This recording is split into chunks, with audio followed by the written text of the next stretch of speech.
I was a victim of sextortion, and this is how God delivered me. If you are watching this video, do not scroll. It is going to be so beneficial for you, your Christian walk, just your walk in general. I'm going to be super vulnerable, super down to earth with everyone, but I want you to see this video, be encouraged, but please share it so that others may see it, that if someone is going through this, that they'd be able to open up and not be scared to open up. About a year and a half ago, how I fell into a sextortion. And what that is scammers scamming you for money and manipulating you to think that you did something super wrong and illegal. And that is what I fell into. So a year and a half ago, I was on a trip, work trip for 9 months. I found myself on dating apps. I found myself just seeking my own desire, not seeking purity. And I found myself one night on a dating app talking to this one girl, and we were just flirting back and forth. And the next day, I get a call from a fake cop.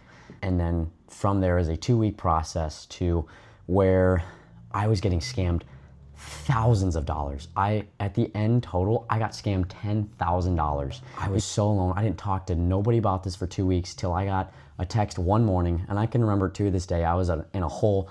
I was fixing something and I got a text that the so-called daughter died, and I freaked and I was scared to death. That was the coolest part, that the Lord drove me so far down that, the Lord had control over this whole thing. And I was so far in sin that He let this all happen so that my eyes would turn from myself to Him.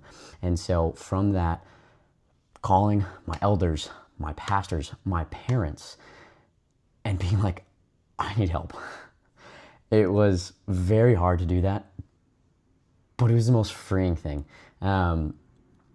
Coming out of that, it was so cool to see that, yeah, I was scammed, but what I really was missing was community. What I was missing was the Lord. And, it was one of the most beautiful things that brought me to the Lord. Charles Spurgeon has a quote that says, "I've learned to kiss the waves that throw me across the rock of ages." And I needed to be thrown so hard, and it was so beautiful. And now I don't say this for sympathy or anything. I say this because I want you guys to be encouraged. And there are other people out there fighting this who could be completely entangled. And I want you to share this message, share this encouragement to others so they can hear it.